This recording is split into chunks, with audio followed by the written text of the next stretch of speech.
Good morning बेटा। हिंदी में हम चैप्टर 5 पढ़ रहे थे बेटा।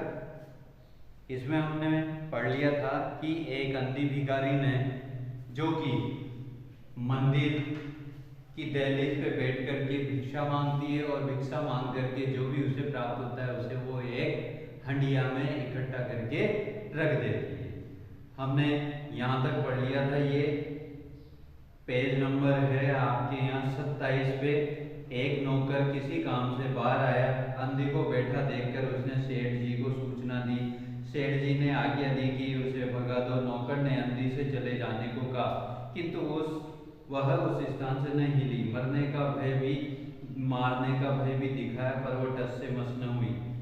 फिर उसने अंदर जाकर सेठ जी से कहा कि वह नहीं टलती। सेठ जी स्वयं बाहर आए, देखते ही पहचान गए। बच्चे को देखते ही उन्हें बहुत आश्चर्य हुआ। उसकी शक्ल सूरत उनके मौन से मिलती जुलती।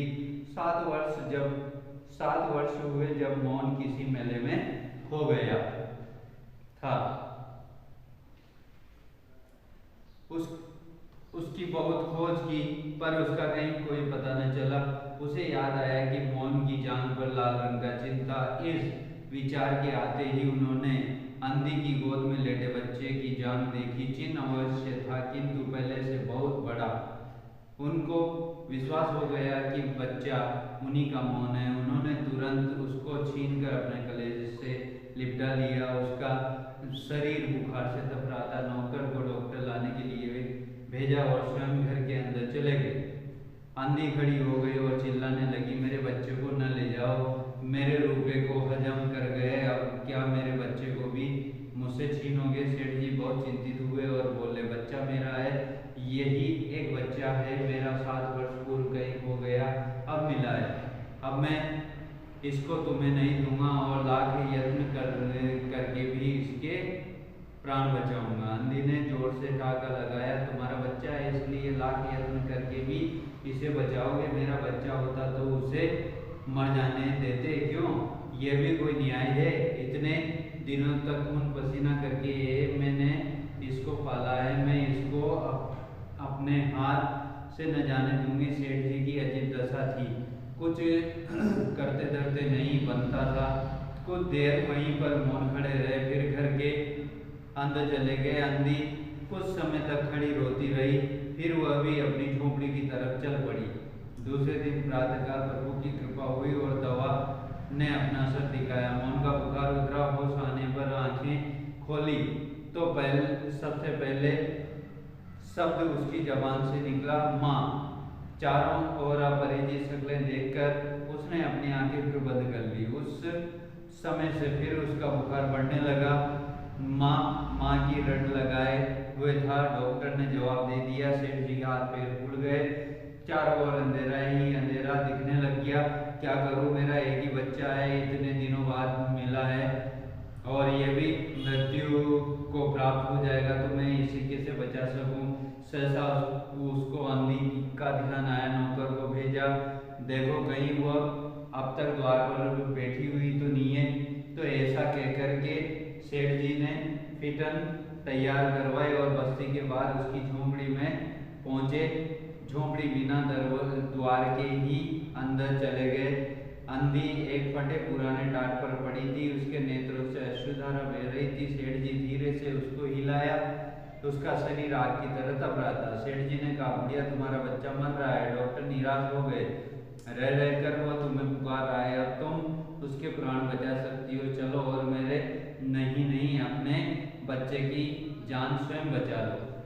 अंधी ने उत्तर दिया, मरता है तो मरने दो, मैं भी मर रही हूँ, हम दोनों स्वर्ग लोक में फिर माँ बेटे की तरह मिल जाएंगे। इस लोक में सुख नहीं, वह मेरा बच्चा सुख से, वहाँ मेरा बच्चा सुख से रहेगा, वहाँ मैं उसकी अच्छी से देखभाल कर सकूंगी। सेठ जी रोने लगे। आज तक उन्होंने किसी के सामने सिर न झुकाया, किंतु इस समय अंधी के पैरों में गिर पड़े और रो रो कर बोले, ममता की लाज रख लो, आखिर तुम भी उसकी माँ हो, चलो तुम्हारे चलने से वो बच जाएगा। ममता शब्द ने अंधी को विकल कर दिया। उसने तुरंत कहा, अच्छा चलो।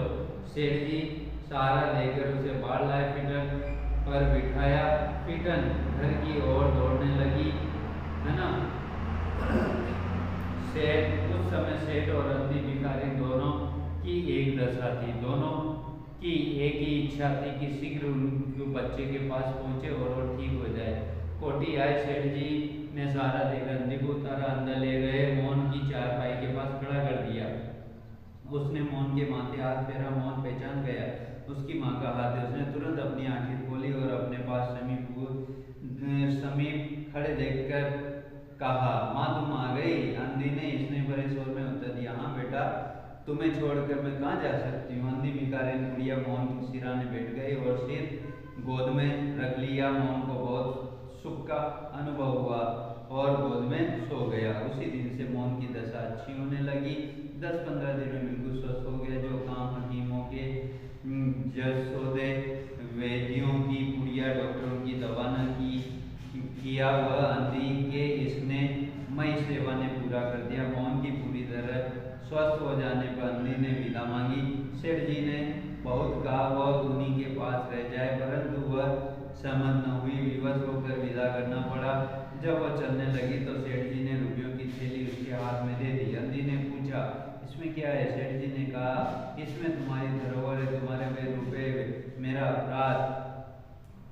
अंधी ने बात काट कर कहा, ये रुपए तो मैंने मोहन के लिए इकट्ठे किए थे, उसी को दे देना। अंधी ने थैली वहीं छोड़ दी और लाठी टेकती हुई चली गई। बाहर निकलकर उसने फिर घर की ओर आंखें उठाई। उसकी आंखों से आंसू बह रहे थे, किंतु वो भिखारी होते हुए भी सेठ से मान थी।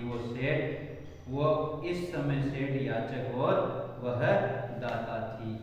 ठीक है बेटा, ये आपकी कहानी बहुत अच्छी और बहुत ही अच्छी सीख देने वाली है बेटा।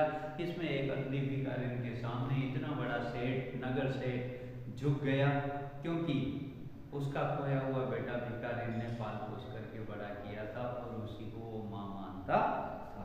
ठीक है बेटा, इसके प्रश्न उत्तर आप तक पहुंचा दिए जाएंगे। धन्यवाद। कोई भी परेशानी हो बेटा, प्रश्न उत्तर से संबंधित, पाठ से संबंधित, वर्ड मीनिंग से संबंधित तो आप विद्यालय में आकर के मुझसे मिलें या फिर फोन करके आप कुछ भी पूछ सकते हैं, जो भी समस्या है। ठीक है, धन्यवाद।